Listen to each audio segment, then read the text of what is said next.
Assalamualaikum warahmatullahi wabarakatuh.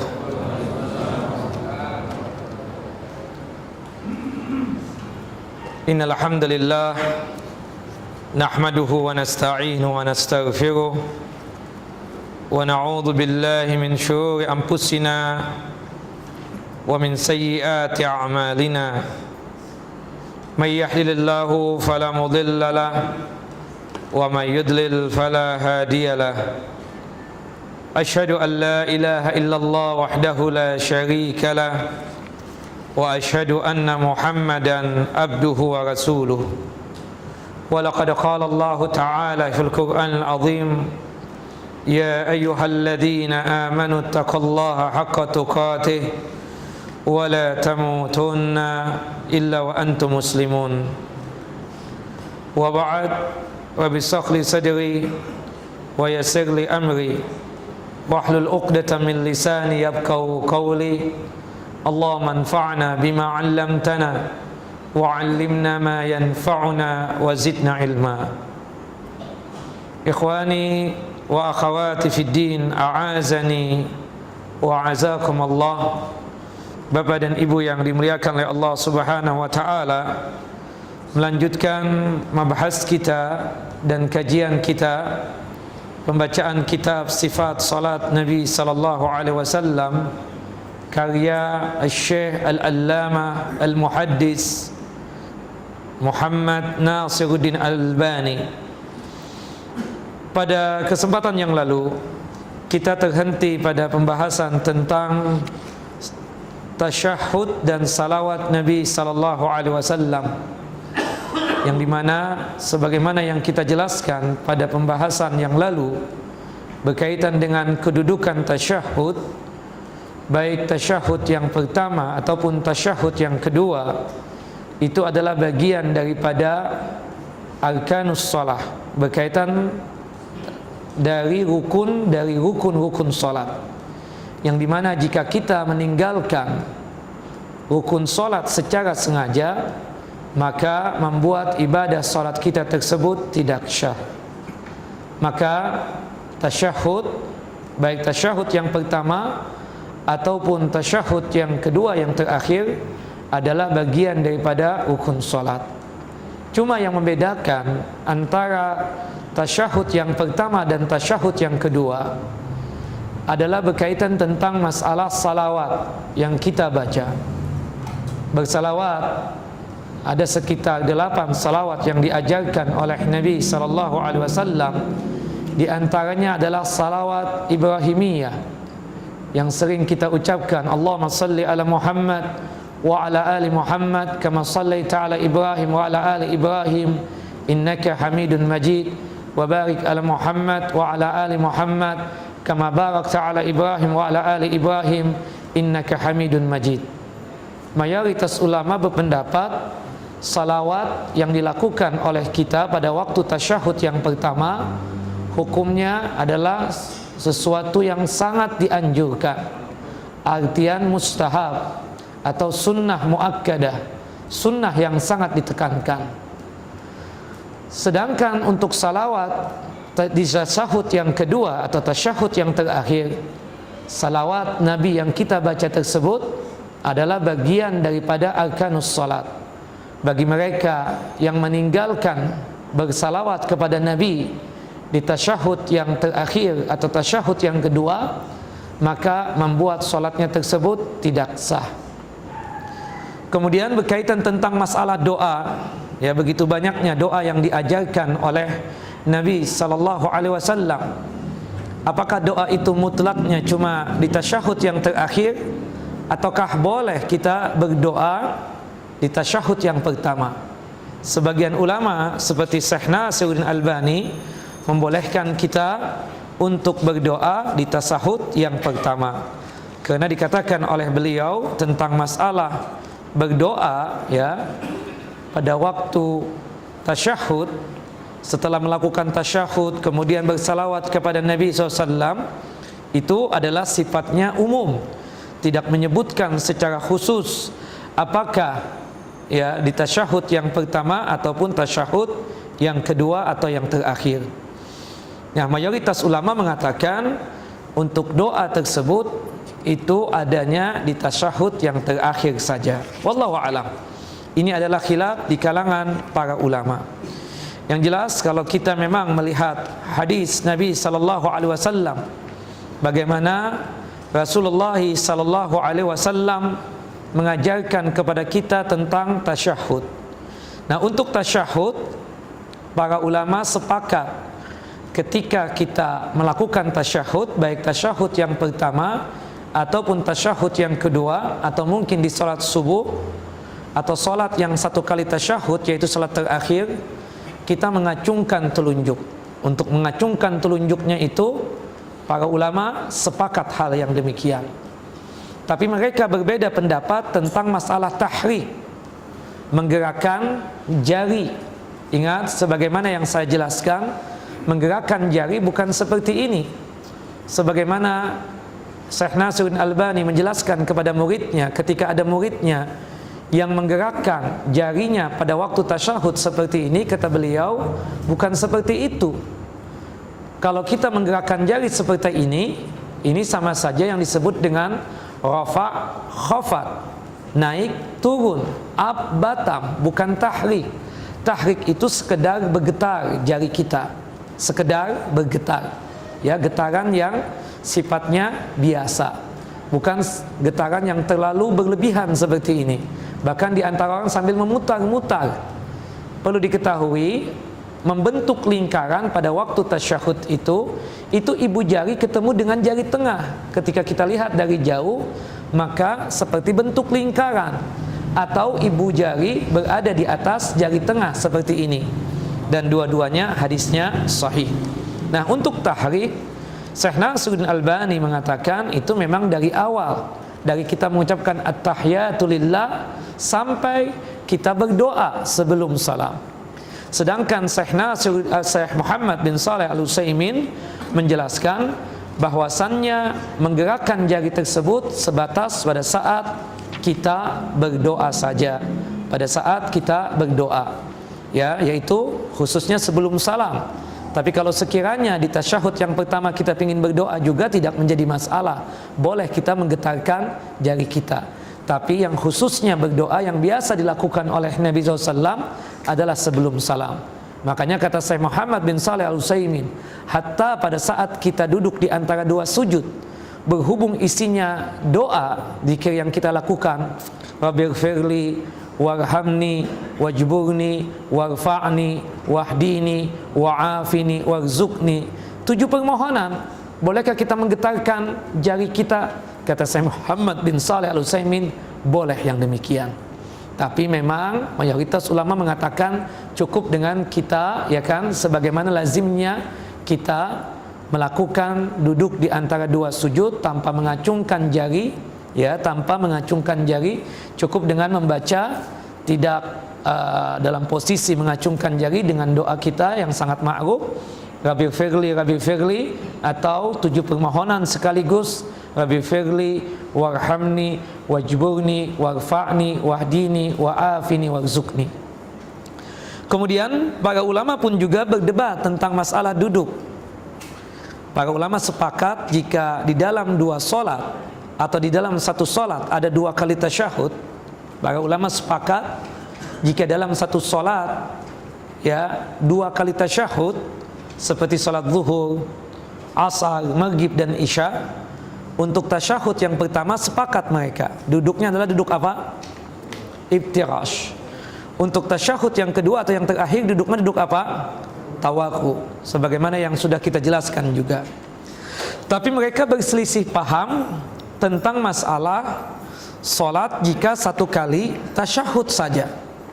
Apakah duduknya duduk iftirash ataukah duduk tawaku? Sebagian ulama mengatakan bahwasannya duduknya kita pada waktu melaksanakan solat yang 1 kali tasyahud duduknya tawarru, dikarenakan solat yang 1 kali tasyahud itu berarti hitungannya dan anggapannya adalah tasyahud yang terakhir.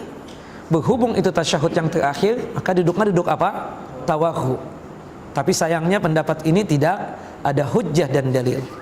Nah, tapi pendapat yang kedua mengatakan bahwasannya duduknya adalah duduk iftirash. Kenapa?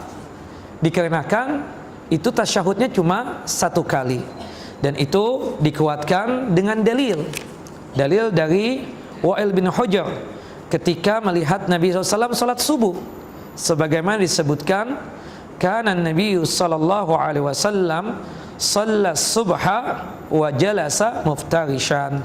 Adalah Nabi SAW melaksanakan ibadah salat subuh 2 rakaat, 1 kali tasyahud, dan duduknya pada waktu tasyahud tersebut adalah duduk iftiras. Kama kana yajlis baina sajdataini, sebagaimana beliau duduk di antara 2 sujud. Dan hadis ini derajatnya sahih, dikeluarkan oleh Al-Imam An-Nasai. Saya pribadi memilih pendapat yang kedua ini dikarenakan adanya dalil, adanya hujjah. Setiap solat yang cuma 1 kali tasyahud, duduknya duduk apa? Iftiras. Itulah yang dituntunkan dan diajarkan oleh Nabi sallallahu alaihi wasallam. Jelas ikhwan fiddin? Nah, kemudian di sini setelah melakukan tasyahud tersebut, ya, doa sebagaimana yang saya jelaskan, Rasulullah sallallahu alaihi wasallam itu banyak berdoa sebelum salam. Dan itu kan ada 3 tempat, khususnya salat wajib, ya, kita katakan meskipun berdoa di salat sunnah pun boleh. Tapi kalau sebelum salat wajib ada tambahan. Yang pertama, doa kita makbul, diijabah oleh Allah Jalla Jalaluh ketika kita berdoa sebelum salat wajib, tepatnya antara azan dan iqamah kalau kita salat di masjid, ya kan? Tapi bagi ibu-ibu, berhubung ibu-ibu kan tidak boleh azan, tidak boleh iqamah. Jika beliau atau mereka salat di rumah mereka, ya, tidak ada laki-laki, maka ibu-ibu tidak ada azan dan tidak ada iqamah, langsung salat. Berarti ibu-ibu berdoanya sebelum melaksanakan salat wajib. Disitulah doanya ibu diijabah dan dikabulkan oleh Allah Subhanahu wa ta'ala. Tapi kalau kita salat berjamaah di masjid ini, tentunya doa terijabah itu antara azan dan iqamah, sebagaimana disebutkan dalam hadis Anas bin Malik radhiyallahu an, ad-du'a bainal adhani wal iqamah la yuraddu. Doa antara azan dan iqamah tidak bakalan ditolak, maksudnya diijabah dan dikabulkan oleh Allah Subhanahu wa ta'ala.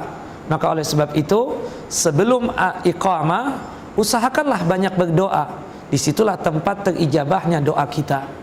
Kemudian tempat yang kedua di dalam salat, doa kita diijabah dan dikabulkan oleh Allah Subhanahu wa ta'ala adalah ketika kita sujud, sebagaimana yang disabdakan oleh Nabi SAW, aqrabu ma yakunul abdu ila rabbihi wa huwa sajid fa'akthirud du'a. Paling dekatnya seorang hamba kepada Allah Jalla Jalaluh, ya, kepada Tuhannya, adalah ketika sujud, pada saat kita betul-betul menghinakan diri. Subhanallah, sujud kita itu artinya maksudnya kita sedang menghinakan diri di hadapan Allah, betul-betul terhina. Disitulah kita meminta, mengemis kepada Allah, dan doa kita diijabah juga oleh Allah Subhanahu wa ta'ala. Dalam hadis yang lain, fajtahidu fid du'a faqaminun ayyustajaba lakum. Banyak berdoalah ketika sujud, karena doa ketika sujud dipastikan diijabah dan dikabulkan oleh Allah Subhanahu wa ta'ala. Nah, kemudian tempat yang terakhir yang doa kita tersebut diijabah dan dikabulkan, ya, sedikit tambahan tentang doa ketika sujud, tidak, ya, mengkhususkan di sujud yang terakhir. Ingat Bapak Ibu, berdoa ketika sujud, baik di sujud di rakaat yang pertama atau sujud rakaat yang kedua, rakaat yang ketiga atau rakaat yang keempat, berdoalah kalau memang kita ada kesempatan untuk berdoa. Tapi ingat, kalau posisinya sebagai imam, tentu imam yang ingin berdoa ketika sujudnya, hendaknya dia memperhatikan tentang kondisi makmumnya. Jangan sampai nanti makmumnya tersebut, ya, merasa gelisah dikarenakan lamanya imamnya tersebut untuk sujud. Tetapi kalau seandainya kita sholat sendirian, seperti sholat sunnah misalnya, kita sujud dengan lama, banyak berdoa, tidak menjadi masalah. Itulah yang dikatakan oleh Nabi sallallahu alaihi wasallam. Kemudian tempat yang ketiga yang kita ini disunnahkan untuk berdoa adalah sebelum salam, sebagaimana disebutkan dalam hadis yang sahih, hadis yang dikeluarkan oleh Al-Imam Bukhari dan juga Al-Imam Muslim serta Al-Imam Abu Awana. Wa kana sallallahu alaihi wasallam yad'u fi salatihi bi adiyatin mutanawwi'atin. Nabi SAW ketika salat, khususnya sebelum salam, beliau tersebut banyak berdoa dengan doa berbagai macam doa. Taratan bihadza, kadang-kadang dengan doa ini, wa taratan bihadza, kadang-kadang dengan doa itu, wa aqarru ad'iyatan ukhra, bahkan mengikrarkan, menetapkan doa-doa yang juga dibaca oleh sahabat ridwanullah ajmain. Wa amaral musalliya ayatakhayyara minha ma syaa. Dan Rasulullah ketika memerintahkan orang yang salat, hendaknya mereka berdoa sesuai dengan keinginan dia, maksud dia dan cita-cita dia, apapun yang dia minta pada saat sebelum salam tersebut, setelah membaca tasyahud dan juga membaca salawat Nabi, dipastikan diijabah dan dikabulkan oleh Allah Subhanahu wa taala. Nah, di sini sangat banyak sekali doa-doa yang diajarkan oleh Nabi SAW. Di antaranya disebutkan ada 10 doa di sini. Tentunya lebih daripada ini ada. Doa yang paling ma'ruf adalah doa yang diriwayatkan dari jalannya Abu Hurairah radhiyallahu an, yang dimana Rasulullah sallallahu alaihi wasallam memohon, meminta kepada Allah 4 permohonan perlindungan, ya, dari 4 hal ini. Allahumma inni a'udzubika min adzabi jahannam wa min adzabil qubur wa min fitnatil mahya wal mamat wa min syarri fitnatil masiihid dajjal. Ya Allah, sesungguhnya aku berlindung kepadamu dari siksa api neraka, dan aku berlindung kepadamu dari siksa kubur. Artinya siksa kubur itu ada, siksa neraka jahanam juga ada. Ya, Allahumma inni a'udzubika min adzabi jahannam wa min adzabil qubur wa min fitnatil mahya wal mamat. Dan aku pun berlindung ya Allah dari fitnahnya kehidupan dan fitnahnya kematian ini. Ya, Allahumma inni a'udzubika min adzabi jahannam wa min adzabil qubur wa min fitnatil mahya wal mamat wa min syarri fitnatil masiihid dajjal. Dan aku berlindung kepadamu ya Allah dari jeleknya fitnah Masiihid Dajjal. Ternyata juga Dajjal itu ada. Dan ini menguatkan bahwasannya bantahan kepada orang-orang yang mengingkari tentang azab kubur, ya. Ada sakte yang dia tidak percaya tentang masalah azab kubur. Dikarenakan menurut mereka hadisnya itu ahad. Kita katakan salah. Hadis-hadis tentang adab kubur itu hadisnya mutawatir. Banyak sahabat yang meriwayatkan. Bahkan Nabi SAW sebelum selesai sholat, doa 4 permohonan ini selalu dibaca oleh Nabi Sallallahu Alaihi Wasallam, menunjukkan bahwasannya adab kubur itu ada, nikmat kubur itu ada, fitnah kubur itu ada. Fitnah kubur itu berkaitan tentang pertanyaan mungkar dan nangkir. Man rabbuka wa man nabiyuka wa ma dinuka. Itu namanya apa? Fitnah kubur. Ya, kita dicoba. Apakah betul ini keyakinan kita sebagai orang Islam yang benar kepada Allah Jalla Jalaluhu, kepada Rasulullah SAW, dan terhadap Islam yang kita anut ini. Menunjukkan bahwasannya adab kubur itu memang ada dan kita wajib untuk berlindung. Meskipun kedudukannya kita katakan tasyahudnya dan salawat nabinya wajib untuk dibaca, karena itu bagian daripada rukun salat, khususnya pada saat kita katakan tasyahud yang terakhir, kemudian setelahnya sebelum salam kita tersebut apa? Berdoa. Dan berdoa memang hukumnya apa? Sunnah muakkadah, sunnah yang sangat ditekankan. Atau doa Rasulullah sallallahu alaihi wasallam, doa yang juga sangat bagus, doa yang dikeluarkan oleh Al-Imam Al-Bukhari dan Muslim, dan juga Al-Imam An-Nasai dengan sanad yang sahih, disahihkan oleh Syekh Nasiruddin Albani.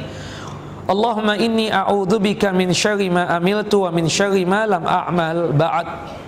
Ya Allah, sesungguhnya aku berlindung kepadamu dari kejelekan apa yang telah aku lakukan, dan aku berlindung kepadamu ya Allah dari kejelekan apa yang belum aku lakukan. Subhanallah, kita tidak tahu, ya, tentang kejelekan-kejelekan yang kita lakukan. terhadap kejelekan yang dari diri kita ini, kita berlindung kepada Allah. Jangan sampai kejelekan tersebut kita munculkan. Makanya berdoalah sebelum salam. Di antara lagi doa yang sangat bagus juga berkaitan tentang hisab kita nanti di padang mahsyar. Doanya apa? Allahumma hasibni hisaban yasira. Supaya kita minta dihisapnya, dihisap yang mudah, yang ringan. Itu permohonan kita, permintaan kita. Atau doa yang diajarkan oleh Nabi SAW kepada mertua beliau yang bernama siapa? Abu Bakar As-Siddiq. Yang ini sangat bagus sekali untuk kita amalkan. Bil khususnya sebelum salam ini. Allahumma inni zalamtu nafsi zulman katsiran wa la yaghfiru dzunuba illa anta faghfirli maghfiratan min indik warhamni innaka antal ghafurur rahim. Allahumma, ya Allah, inni zalamtu nafsi zulman katsiran. Sesungguhnya aku telah menzalimi diriku dengan kezaliman yang sangat banyak. Menganiaya diriku ini dengan aniaya yang sangat banyak sekali.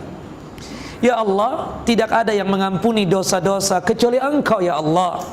Oleh sebab itu ampunilah dosa-dosaku, ampunan yang datangnya darimu, ya Allah. Warhamni, dan berikanlah rahmat dan kasih sayangmu, ya Allah, kepadaku. Innaka antal ghafurur rahim. Sesungguhnya Engkau maha pengampun lagi maha penyayang. Nah, kata-kata faghfirli maghfiratan min indik, maksudnya ampunilah dosa-dosaku. Artinya dosa itu sudah kita lakukan. Kita wajib untuk meminta ampun kepada Allah Subhanahu wa taala. Manusia ini dalam kehidupannya tidak ada yang lepas dari dosa. Ya, tidak ada yang maksum. Yang maksum itu cuma siapa? Para nabi, termasuk Nabi Muhammad sallallahu alaihi wasallam. Sedangkan kita semua ini sebagaimana disabdakan oleh Nabi SAW, kullu bani adama khatta'un wa khairul khatta'ina at-tawwabun. Setiap anak manusia, anak Adam, keturunan Adam, kita ini yaitu manusia, pastinya pernah melakukan perbuatan salah, khilaf dan dosa. Dan sebagus-bagusnya kita ini yang melakukan perbuatan dosa kembali kepada Allahu Jalla Jalaluh. Bahkan Rasulullah SAW setiap kali duduk-duduk dengan para sahabatnya, sebagaimana disebutkan dalam hadis Abdullah ibnu Umar, dan juga ketika berkumpul dengan istri beliau, sebagaimana disebutkan dalam hadis Ummul Mukminin Aisyah radhiyallahu anha, selalu berdoa, Rabbighfirli warhamni innaka anta ghafur innaka tawwabur rahim, Rabbighfirli wa tub alayya innaka anta tawwabur rahim, innaka anta tawwabul ghafur. Ya Allah, ya Rahman, ya Rahim, ampunlah dosa-dosaku dan berikanlah dan terimalah maafku, terimalah taubatku, ya Allah. Sesungguhnya Engkau maha penerima taubat dan maha pengampun. Dalam riwayat yang lain hadis Ummul Mukminin Aisyah, Rabbighfirli wa tub alayya innaka antat tawwabur rahim. Ya Allah, ampuni dosa-dosaku dan terimalah taubatku, ya Allah, dikarenakan perbuatan salah yang aku lakukan di setiap hariku ini. Sesungguhnya Engkau maha penerima taubat lagi maha penyayang dan pengasih. Nah, ketika ngobrol-ngobrol berbicara seperti itu, selalu Rasulullah mengucapkan kata-kata istighfar, taubat, dan kasih sayangnya Allahu Jalla Jalaluh selalu diminta. Orang yang namanya melakukan perbuatan dosa wajib untuk bertaubat, dan bertaubatnya kita kepada Allah itu, meminta ampunnya kita kepada Allah, itu bagian daripada ibadahnya kita kepada Allahu Jalla Jalaluh. Dan jangan bosan-bosan untuk meminta ampun. Rasulullah sallallahu alaihi wasallam setiap hari meminta ampun kepada Allah Subhanahu wa taala, beristighfar. Berapa kali, ikhwan? 100 kali astaghfirullah wa atubu ilaih. Itu yang sifatnya apa? Yang tetap dengan zikir paginya, ya, atau zikir petangnya. Tapi kalau kita misalnya dalam duduk-duduk kita ini mungkin ada khilaf dan salah, selalu saja juga beristighfar, kan? Subhanakallahumma wa bihamdika asyhadu an la ilaha illa anta astaghfiruka wa atubu ilaik, dan seterusnya. Artinya sangat banyak sekali istighfar itu perlu dan kita wajib untuk meminta ampun kepada Allah Subhanahu wa ta'ala. Nah, warhamni, ya Allah berikan rahmatmu dan kasih sayangmu kepadaku. Maksudnya apa? Belum terjadi nih, kita belum melakukan perbuatan dosa itu. Belum melakukan perbuatan dosa itu. Ya Allah, dikarenakan rahmatmu dan kasih sayangmu ya Allah, sehingga aku sanggup untuk meninggalkan dosa dan maksiat tersebut. Innaka antal ghafurur rahim. Sesungguhnya engkau maha pengampun lagi maha penyayang. Nah kemudian, tentunya doa apapun sesuai dengan hajat kita Bapak Ibu dibolehkan. Cuma memang kalau bahasa Indonesia, para ulama berikhtilaf tentang masalah ini. Sama halnya ikhtilafnya mereka ketika berdoa di dalam sujud. Apakah boleh selain bahasa Arab? Ya, Syekh Muhammad bin Shalih Al-Utsaimin dan juga Syekh Siddiq Hasan Khan menjelaskan boleh untuk ditampakkan ketika kita berdoa di mana? Di dalam sujud ataupun sebelum salam. Itu pendapatnya siapa? Syekh Muhammad bin Shalih Al-Utsaimin dan juga Syekh Siddiq Hasan Khan. Syekh Siddiq Hasan Khan mengatakan seperti itu. Tapi mayoritas ulama mengatakan untuk kehati-hatian, kalau kita berdoa dengan bahasa Indonesia atau bahasa selain bahasa Arab, maka lebih bagusnya apa? Dalam kalbu kita, hati kita saja, dan Allah Subhanahu wa ta'ala maha tahu tentang kondisi kita. Kemudian terakhir, setelah berdoa, baru beliau sallallahu alaihi wasallam mengucapkan salam. Dan salam yang diajarkan oleh Nabi SAW itu ada 4 salam. Yang pertama yang disebutkan hadis yang panjang ya, tentang salam yang panjang disebutkan ya dalam hadis yang dikeluarkan oleh Al-Imam Abu Dawud, Nasa'i dan juga Al-Imam At-Tirmidzi. Rasulullah sallallahu alaihi wasallam mengucapkan salam seperti ini. Assalamualaikum warahmatullahi wabarakatuh. Assalamualaikum warahmatullahi wabarakatuh. Bahkan disebutkan ketika salam itu, subhanallah hatta yura bayadu khaddihil aiman. Ketika mengucapkan salam, assalamualaikum warahmatullahi wabarakatuh, para sahabat itu melihat putihnya pipi Nabi SAW yang bagian kanan. Begitupun juga ketika salam ke sebelah kiri, assalamualaikum warahmatullahi wabarakatuh, para sahabat ridwanullah ajmain pun juga melihat, ya terlihat putihnya pipi Rasulullah SAW yang kiri ini. Artinya jangan sekedarnya saja, tapi betul-betul seperti ada orang yang kita lihat di belakang kita tersebut. Sehingga apa? Ya, pipi kita ini ketika salam ke kanan betul-betul terlihat. Begitupun juga ketika kita salam ke kiri, pipi kita ini betul-betul terlihat oleh orang-orang yang menjadi makmum kita, seperti itu. Jelas Bapak Ibu? Nah, itu salam yang paling panjangnya, yang dengan menambah kata-kata wabarakatuh. Tapi yang seringnya adalah yang sedang ini. Assalamualaikum warahmatullahi. Assalamualaikum warahmatullahi. Sama ke kanan dan ke kiri, ya. Dan itu kalau kita melihat hadis riwayat Al-Imam Abu Dawud dan Nasa'i dan juga Al-Imam At-Tirmidzi, ya. Sedangkan penambahan wabarakatuh tadi sebagaimana saya sebutkan, hadis riwayat Al-Imam Abu Dawud dan juga Al-Imam Ibnu Khuzaimah dengan sanad yang sahih, dan juga dikeluarkan dan disahihkan oleh Al-Imam Abdul Haq dalam kitab Al-Ahkam, dan juga disebutkan oleh Al-Imam An-Nawawi dan juga Amirul Mukminin fi Ilmil Hadis Al-Hafidh Ibnu Hajar Al-Asqalani, dan juga dikeluarkan oleh Al-Imam Abdul Razzaq dalam kitab Musannif beliau, dan juga Al-Imam Abu Ya'la dalam kitab Musnad beliau, dan juga Tabarani. Kemudian salam yang ketiga adalah menggabungkan antara yang panjang tadi yang menambah wabarakatuh dan juga yang sedang. Ke kanan yang panjang dulu. Assalamualaikum warahmatullahi wabarakatuh. Assalamualaikum warahmatullahi. Jelas Bapak Ibu? Nah, itu salam yang ketiga.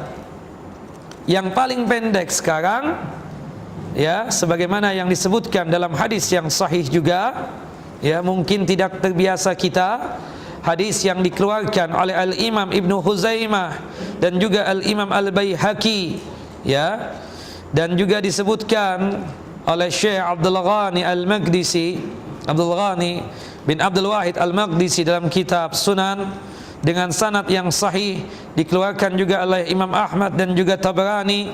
Salamnya seperti ini: Assalamualaikum warahmatullah. Assalamualaikum. Jelas? Assalamualaikum. Cukup. Itu yang keempat yang diajarkan oleh Nabi sallallahu alaihi wasallam. Dan ingat, ketika salam ke kanan dan ke kiri, ya, tidak boleh cuma satu kali saja. Salam yang boleh satu kali salat apa, Bapak Ibu? Salat jenazah. Kalau salat jenazah boleh satu kali salam saja ke kanan. Hadis riwayat dari jalannya Abu Hurairah radhiyallahu an. Tapi boleh juga salam untuk salat jenazah dua kali, sebagaimana salam yang ada pada salat-salat yang lainnya selain jenazah, ya. Hadis dari Abdullah ibnu Mas'ud radhiyallahu an. Kemudian pembahasan yang terakhir, ya, disebutkan di sini oleh Al-Imam Syekh Nasiruddin Albani, wujubus salam wa kana sallam yaqulu wa tahliluha, yakni as-salat taslim. Salam itu wajib, termasuk rukun salat. Orang yang tidak salam, salatnya tidak sah. Karena Rasulullah dalam hadis Ali bin Abi Thalib mengatakan bahwasannya halalnya sesuatu yang tidak ada kaitannya dengan salat, baik ucapan ataupun perbuatan, ketika kita sudah salam ke kanan dan ke kiri. Jelas Bapak Ibu? Taib, terakhir pembahasan masalah kunut, ya. Ini kita akhirkan. Nah, kunut itu disyariatkan itu pada dua tempat saja, ya, pada dua tempat. Yang pertama adalah kunut fis salawatil khamsi lin nazilah. Kunut yang disunahkan di salat yang 5 waktu ketika terjadi nawazil, kejadian-kejadian, baik itu kejadian yang sifatnya mengganggu kaum muslimin, ya, diperangi misalnya, ataupun mendapatkan bencana alam. Sebagaimana disebutkan, wa kana sallallahu alaihi wasallam idza arada ayyad'u ala ahadin aw yad'u li ahadin qanata fi raq'atil akhirah ba'da ruku.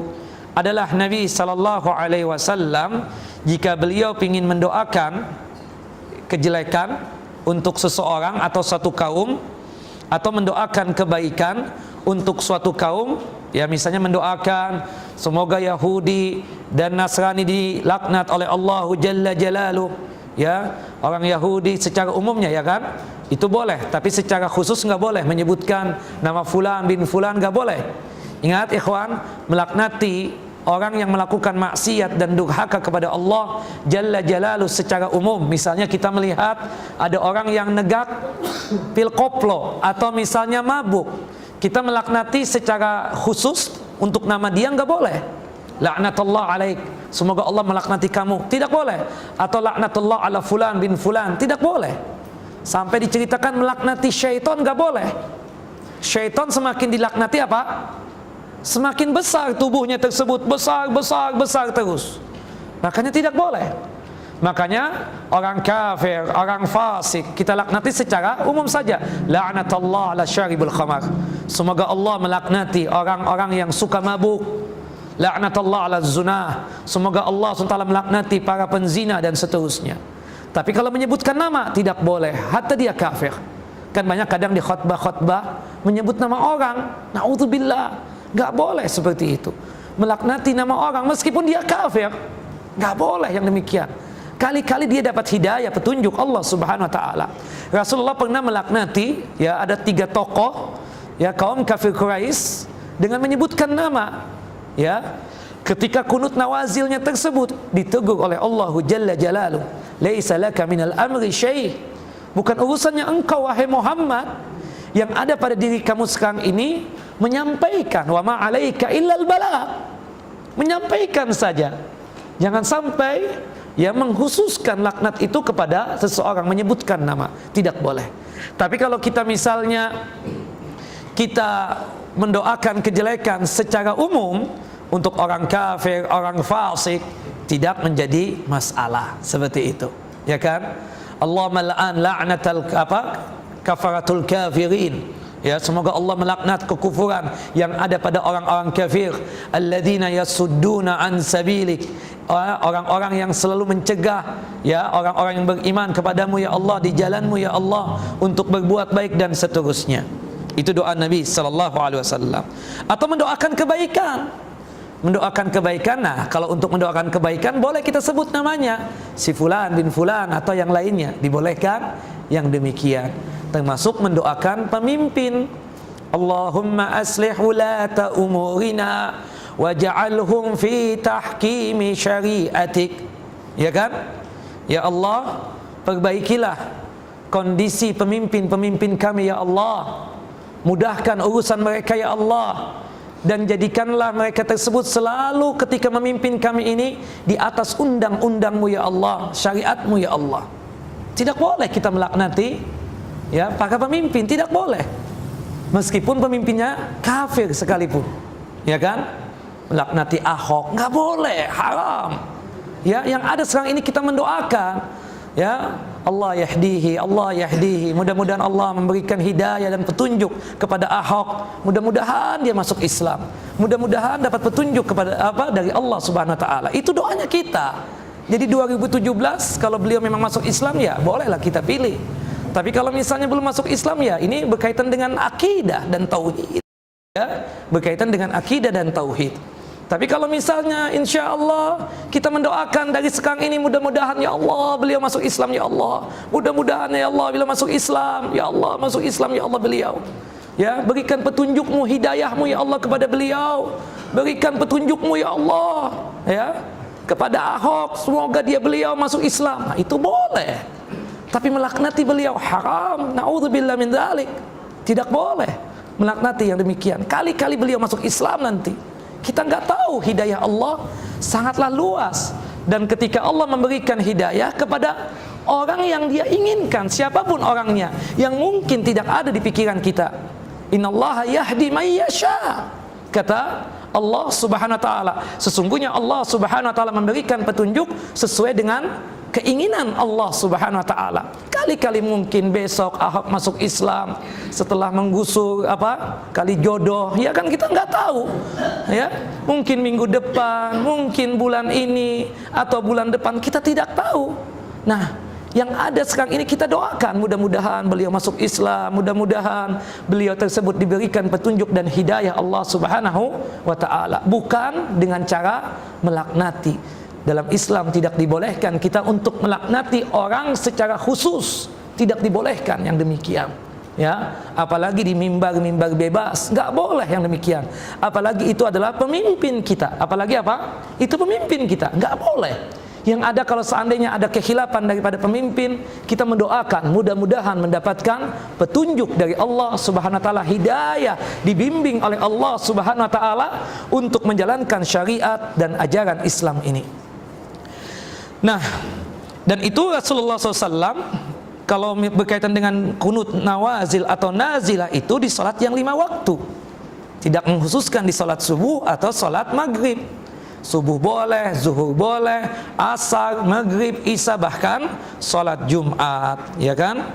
Wa kana yaqnutu fis salawatil khamsi kulliha, adalah Rasulullah melakukan kunut di salat yang 5 waktu seluruhnya, salat fardu seluruhnya, ketika melakukan kunut nawazil atau nazilah. Dan itu yang juga yang dilakukan oleh Nabi sallallahu alaihi wasallam. Kemudian disebutkan ya bagaimana Rasulullah mendoakan ya sahabatnya, Allahumma anjil Walid bin Walid wa Salam bin Hisham wa Ayyas bin Abi Raba'ah, Allahumma asdud wa ta'aka ala mudar wa ja'alha sinin ka sini Yusuf, Allahumma al'an ya lahyan wa ra'lan wa dhakwan wa asiyatan asad laha wa rasulah. Ya, Rasulullah sallallahu alaihi wasallam berdoa, ya Allah selamatkan Walid bin Walid kemudian Salamah bin Hisam wa Ayyas bin Abi Rabi'ah. Nah, kalau misalnya berkaitan dengan kebaikan boleh kita sebut, ya. Seperti misalnya dalam kunut kita, baik waktu kunut nawazil ataupun kunut waktu witir, kita mendoakan, ya Allah, Allah mahdi, ya Allahumma hdi, ya Ahok, ya hidayatan kamilatan, dan seterusnya. Semoga engkau berikan hidayah ya Allah kepada Ahok, mudah-mudahan dia masuk Islam, dan seterusnya. Seperti itu boleh. Kemudian untuk orang kafir Rasulullah tidak menyebut, tapi umum sifatnya, ya kan? Sifatnya umum, laknati mereka ya Allah, orang-orang kafirin, seperti melaknati suku Lahyan, Ra'lan, Zakwan, karena mereka telah bermaksiat kepada engkau ya Allah, dan bermaksiat kepada Rasulmu Rasulullah sallallahu alaihi wasallam. Kemudian setelah selesai daripada kunutnya beliau, untuk sujud beliau mengucapkan takbir Allahu Akbar, fayasjudu. Kemudian Rasulullah melakukan sujud.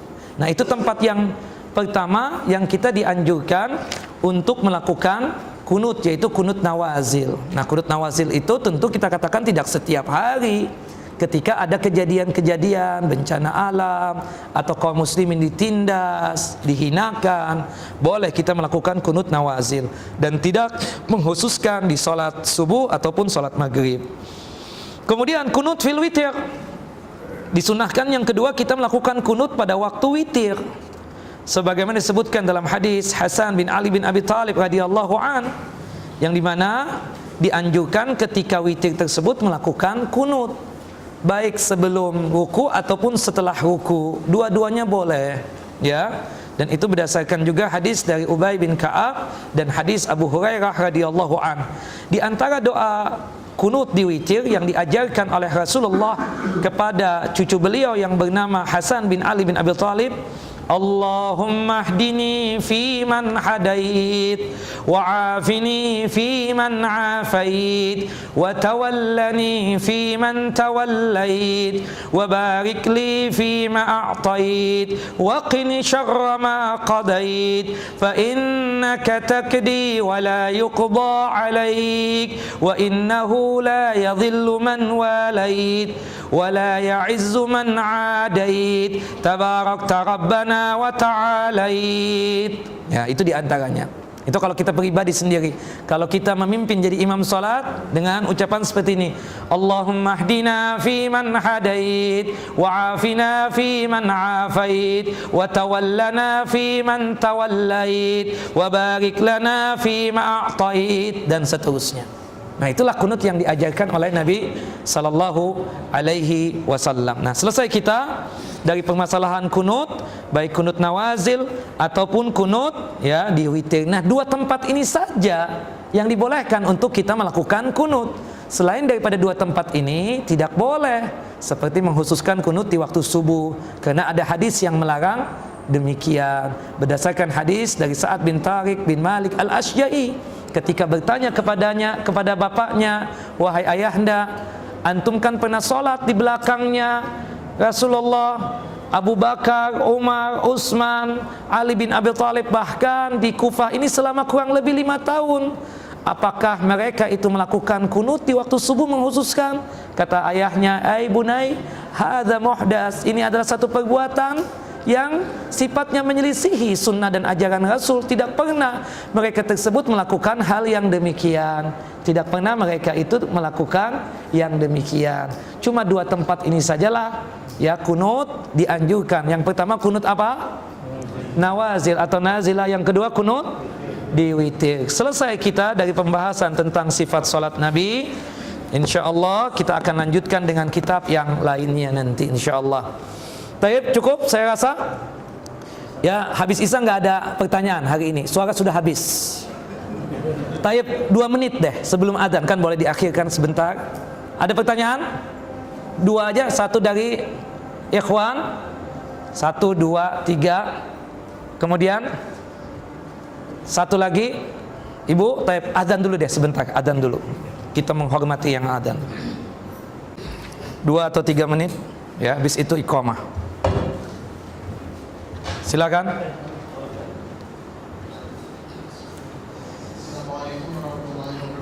Assalamualaikum warahmatullahi wabarakatuh.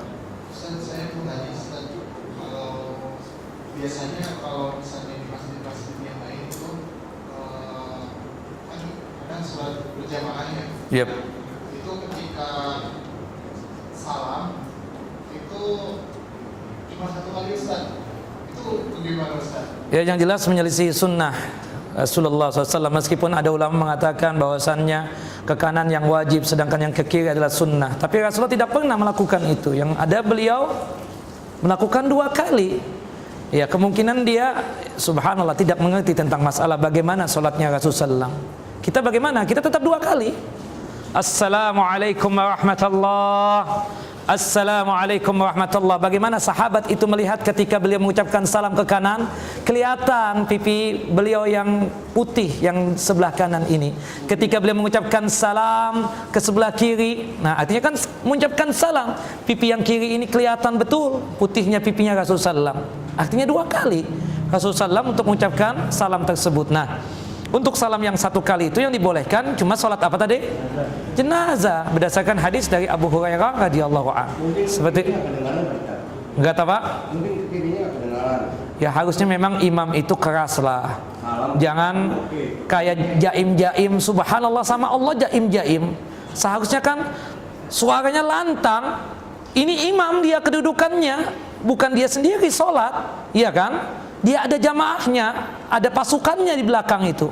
Makanya Rasulullah mengucapkan salam itu dengan tegas, dengan suara yang lumayan terdengar. Assalamualaikum warahmatullahi. Assalamualaikum warahmatullahi. Bukan Assalamualaikum. Ya, nggak ngerti. Khalas, kita katakan, sallu kama ra'aitumuni usalli. Salatlah sebagaimana Rasulullah salat, seperti itu. Ya. Itu berarti salat kita bagaimana Ustaz? Salat antum sah. Ya, dan antum punya kewajiban untuk menyampaikan kepada beliau. Silakan Bapak. Assalamualaikum warahmatullahi wabarakatuh. Waalaikumsalam warahmatullahi wabarakatuh. Ini berbicara tentang melakukan tadi. Iya, betul. Saya pribadi terus terang aja jujur. Kalau terhadap orang kafir, Iya. Yahudi dan Nasrani, Kalau umum boleh Pak. Yang nggak boleh khusus. La'natullah ala Obama, la'natullah ala siapa misalnya, Blair siapa, atau Ahok, nggak boleh, haram, nggak boleh, misalnya haram ada. kita mendoakan tadi untuk mereka, sementara diri kita sendiri nggak bisa kita doakan. Kalau Bapak nggak bisa bahasa Arabnya, bahasa Indonesia doakan. Mudah-mudahan ya Allah Ahok masuk Islam, ya Allah, doakan. Itu kewajiban kita. Menyampaikan. Ya kan mendoakan. Kalau dia masuk Islam kan manfaat buat kita. Sebagaimana Rasulullah berdoa, ya Allah masukkan 2 Umar ya Allah ke dalam Islam. Masukkan ya Allah. Umar yang pertama siapa? Ammar bin Hisham, Abu Jahal. Ternyata Abu Jahal tidak masuk Islam. Yang masuk Islam siapa? Umar bin Khattab. Itu dalilnya. Bolehnya kita mendoakan orang yang punya kekuasaan, yang punya apa, yang dipandang oleh masyarakat. Sekarang ini kan Ahok dipandang, tapi masalahnya beliau ini kafir. Bagaimanapun ini kita susah. Ini masalah akidah. Masalah akidah. Yang ada kita sekarang ini apa? Mendoakan ya Allah mudah masuk Islam beliau. Masuk Islam ya Allah. Seperti itu. Ya. Ceritanya seperti kejadian membuat negara membuat Indonesia misalnya yang kita ini misalnya. Kalau Yahudi umum boleh Pak. Semakin kita doakan semakin jadi keyahudian. Gimana terus? Ya kita kan mendoakan kalau umum sifatnya kayak kaum tadi Zakwan, Ra'lan dan yang lainnya tadi umum boleh. La'natullah 'alal yahud, la'natullah 'alan nasara. Itu umum. La'natullah 'alal kafirin umum. Tapi kalau bilang khusus ya kepada pemimpin-pemimpin Yahudi nggak boleh. Atau orang pemimpin kafir yang kita benci kita laknati secara khusus nggak boleh. Ya, ada siapa? Rusia siapa? Siapa Rusia? Putin, laknatullah ala Putin, nggak boleh. Kali-kali dia dapat hidayah masuk Islam, kita nggak tahu di akhir hayatnya. Makanya ketika Rasulullah melaknati 3 tokoh kaum kafir Quraisy, diturun ayat menegur Nabi sallallahu alaihi wasallam. Yang ada sekarang ini apa? Kita katakan kalau melihat ada orang yang aneh-aneh, kita doakan hidayah, petunjuk. Ya terutama. Kenapa? Iya, kalau menyebutkan nama khusus dosa, Pak. Kita berdosa. Kita berdosa, Pak. Itulah Islam, iya kan, seperti itu. Taib. Iya. Taib. Antum dulu deh, ini panjang nih kayaknya beliau nih. Ya, silakan. Singkat aja. Habis ini iqamah kita. Assalamualaikum warahmatullahi wabarakatuh. Waalaikumsalam warahmatullahi wabarakatuh. Masalah duduk tasawuf akhir, Pak. Iya. Saya mendapati beberapa imam di waktu sholat Jumat, dia duduknya seperti bukan istiwas. Iya, tawagu rata-rata. Sikap imam, sikap makmum gimana? Apakah Kalau duduk, imam, masalah duduk itu kan hukumnya sunnah. Artinya kita tidak bisa juga melihat kita di sop yang kelima misalnya. Ini imam duduknya duduk apa nih? Nah, kalau masalah duduk itu dikembalikan kepada masalah keyakinan masing-masing. Makanya saya katakan tadi, ada khilaf memang di kalangan para ulama tentang masalah duduk yang satu kali tasyahud tadi. Salat subuh, Jumat, salat sunnah seperti tarawih misalnya, apakah duduk tawarruk ataukah duduk iftiras? Sebagian ulama mengatakan berhubung itu ya kedudukannya satu kali tasyahud, dianggapnya seperti tasyahud yang terakhir, makanya duduk tawarruk. Tapi sebagian ulama mengatakan lah, itu tasyahud yang pertama, tasyahud yang satu kali saja, berarti dianggapnya duduknya adalah duduk iftiras. Dan yang kedua ini pakai dalil hadis Wa'il bin Hujr, ternyata Rasulullah SAW ketika sholat subuh itu duduknya apa? Iftiras, seperti itu. Nah, misalnya imam duduknya duduk tawarruk, kita iftiras, apakah menjadi masalah? Salat kita tentu tidak, kita katakan salat kita sah. Wallahu a'lam. Terakhir, Syekh.